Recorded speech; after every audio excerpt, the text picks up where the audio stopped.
जड़ भरत जी की कथा आती है भागवत में।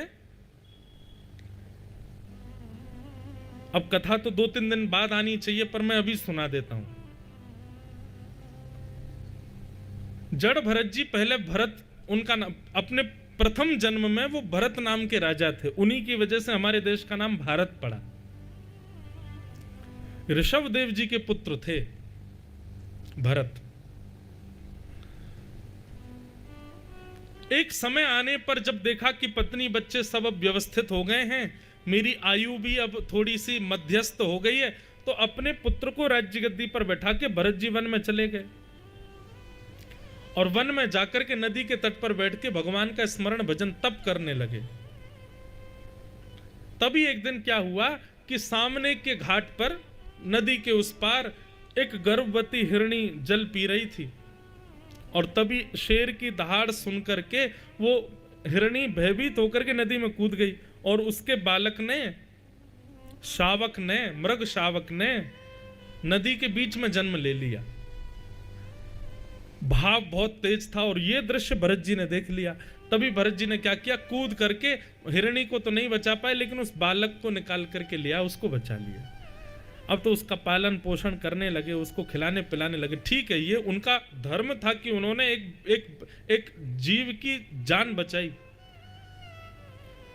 पर अब धीरे धीरे उसकी सेवा करते करते उसमें इतनी ममता हो गई कि अब उसको ही अपने गले से लगा के रहने लगे। भजन कम होने लगा, उसकी चिंता ज्यादा होने लगी। अब उस मृग शावक को लेके घूमते हैं जंगल में। देखो, आसक्ति बड़ी खतरनाक चीज है बंधुओं।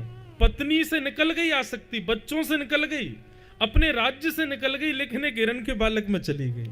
ये आसक्ति कब कहां चली जाए कुछ पता नहीं है। आसक्ति बड़ी खतरनाक वस्तु है। ये तो अच्छी तभी मानो कि ये ठाकुर जी में लग जाए। भरत जी महाराज उस बालक की सेवा पूजा खूब सेवा में रहने लगे। अब उसमें इतने आसक्त हो गए कि अब 24 घंटे नेत्रों को वही चाहिए।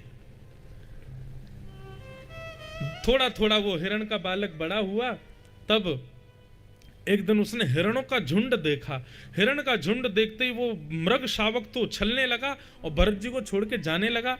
भरत जी को तब भी समझ नहीं आया कि इसका परिवार वही है, मैं क्यों रखा हूं इसको अपने पास।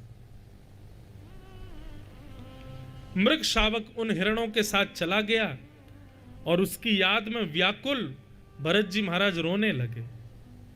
दिन रात उसकी याद करते करते करते एक दिन रुग्ण हो गए, बीमार हो गए और एक दिन भरत जी के प्राण निकल गए। इतनी आसक्ति हो गई थी हिरण के बालक में कि अगले जन्म में फिर वो हिरण ही बने। और ये शास्त्राज्ञा, अंत या मति सा गति, अंत में जो मति में होगा अगले जन्म में वही बनोगे आप।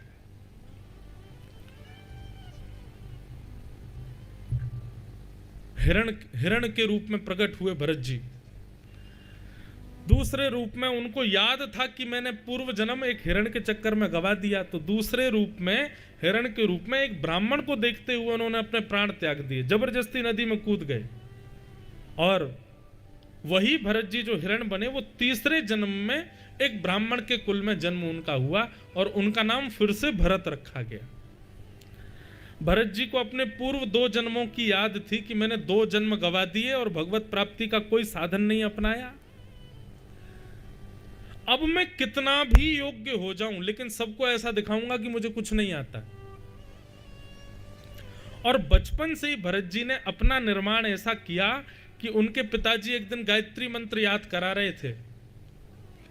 6 महीने हो गए और 6 महीने में भरत जी ने ओम याद करके नहीं सुनाया, ओमकार। पिताजी कहते चलो गायत्री सुनाओ, तो बस वहीं अटक जाते। बोले पिताजी पहले ही शब्द भूल गया, क्या था। तब सबने, उनका घर वालों ने ही नाम रख दिया। बोले कि भैया 6 महीने में ओम याद नहीं कर पाया, इतना मूर्ख बालक है हमारे घर का, इसका नाम जड़ भरत रख दो। तो नाम जड़ भरत पड़ गया। अब बात क्या है, भरत जी जानते तो सब थे, भरत जी को आता तो सब था, भरत जी करने में तो सक्षम सब थे, लेकिन संसार के लिए नहीं करना चाहते थे। बोले दो जन्म गवा चुका मैं, अब ये तीसरा जन्म नहीं गवाऊंगा। मेरी जितनी योग्यताएं मेरे पास है मैं सब ठाकुर जी को अर्पित करूंगा और किसी को नहीं। और वही भरत जी महाराज जड़ भरत के रूप में आए और जड़ भरत के रूप में आगे चल करके फिर एक बार रहुगन राजा को उन्होंने ज्ञान उपदेश किया। बड़ी कथा है। पर एक बात है, भक्ति मार्ग में भक्त को चाहिए जो अपनों सुख चाहे हो तो मूर्ख बन के रहो।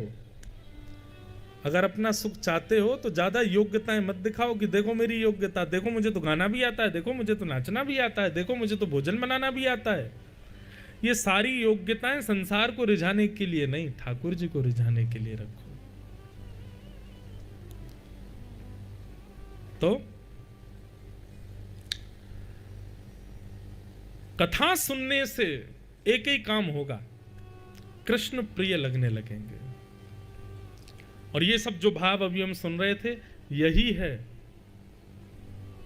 कृष्णदास की प्राण न्योछावर। प्राण न्योछावर मतलब हमारा जीवन केवल कृष्ण के लिए, और कुछ हमसे हो नहीं सकता।